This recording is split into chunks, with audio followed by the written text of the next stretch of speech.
It wasn't like that when we first got to the neighborhood. When we first got to the neighborhood, the hottest beef on the block were two businesses that were at war with each other. It was a health food store and a bagel shop. And the health food store started selling bagels. That's what I said. Here's the thing, they could have sold their bagels in secret. That would have been the respectable thing to do. But they put out a sign. Right, and the sign said, "We sell organic bagels." So the bagel shop put out a sign. And their sign said, "There's no such thing as organic bagels."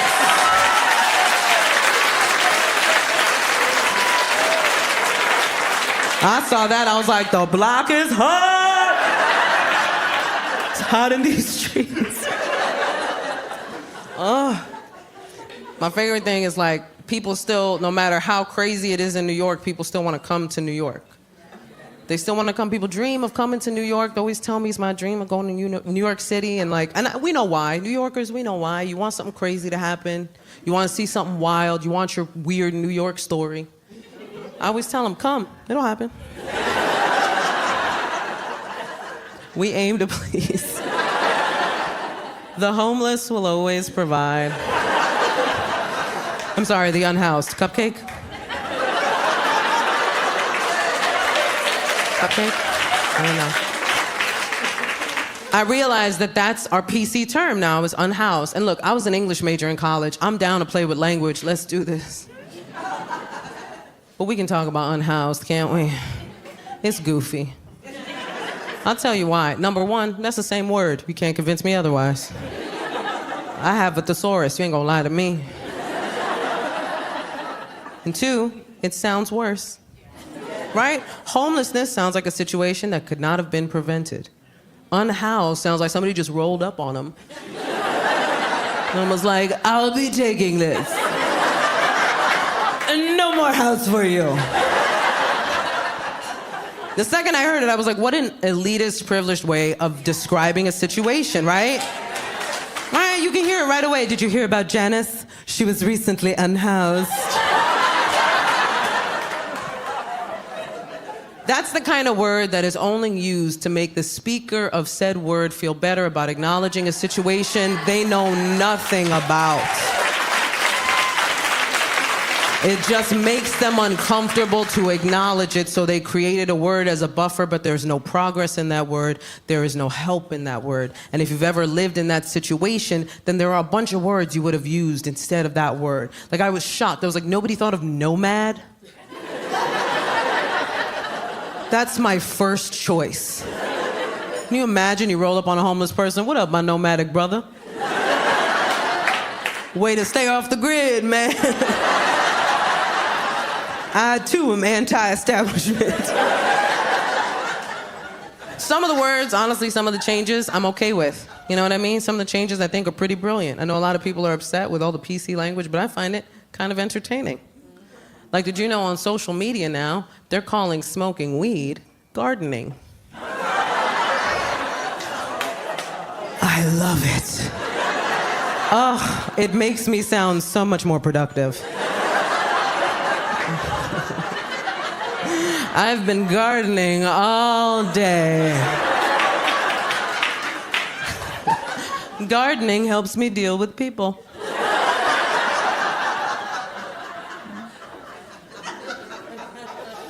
You know, it doesn't matter how crazy New York gets, it's still a vibe. It's still a city that has its energy. Man, when you think about it, even when COVID hit, we were the epicenter. Even COVID came through like, "Look, New York is lit." COVID was like, if I can make it here, I can make it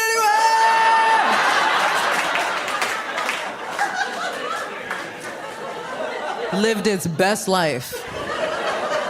I remember when they released us,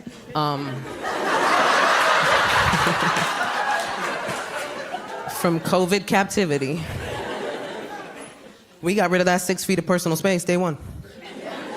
Day one, it was gone, man. We couldn't wait. I know, because I got on the subway, and within 2 seconds, I had a guy this close. Right in my face like that. I was like, sir, we're the only 2 people on this train.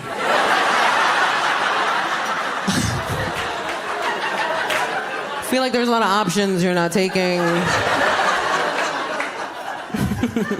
But where you trying to go? I thought he was lost for like a second. Maybe he thought I was the map. COVID was like a universal trauma that we all shared. What a crazy time. Everybody's life changed. Things changed for people. I became a mom during the pandemic. I had a baby, which is wild. Thank you, most of you. You know, I realize I get a different response depending on like lifestyle-wise and generationally, like who's in the crowd. Like if it's older people or people with kids, they'll be like, woohoo, you made a person. But like young single people, y'all be like,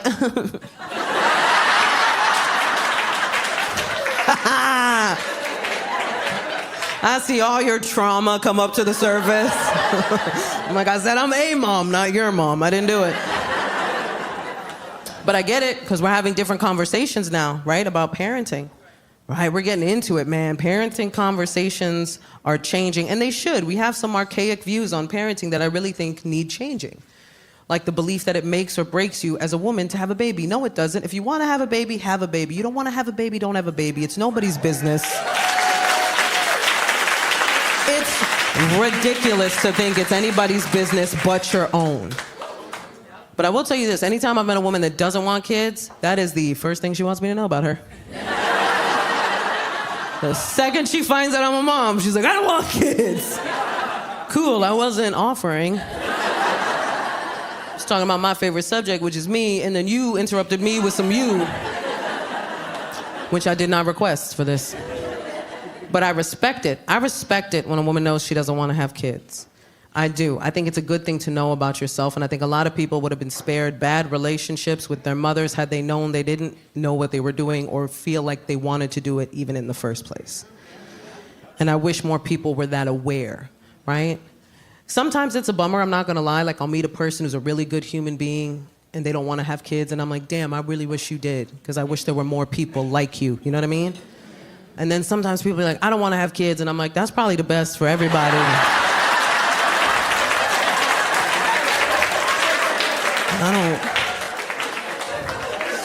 I don't think you should have houseplants. Like, I don't know if you know how to love, bro.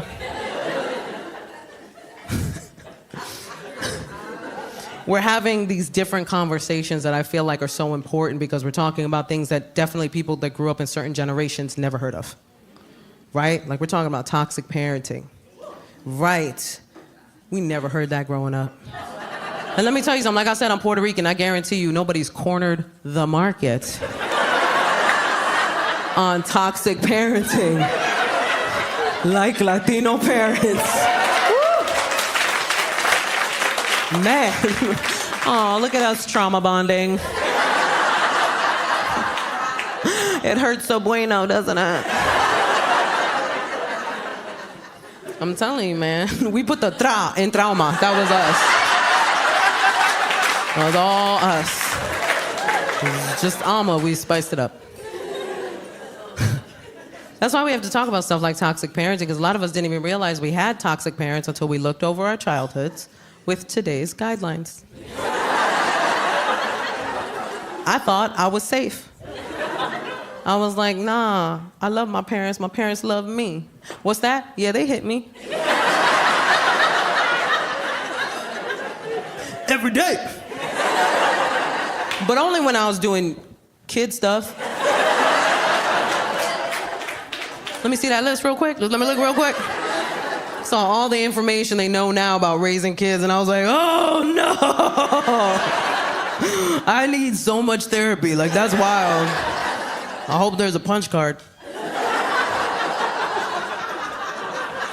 Trying to explain therapy to Latino parents. Look at that, look at that. Look at that. That hit you right in the trauma, right there. Like, whoop. Man, I was like, I cannot sana away depression. Not how that works. If you don't know what sana sana is, allow me to explain. For those that don't know, Latinos have this thing that we say when like little kids get hurt. It's a little rhyme, make them feel better, you know what I mean? Sana sana colita de rana, si no sanas hoy, sanarás mañana. You're all healed.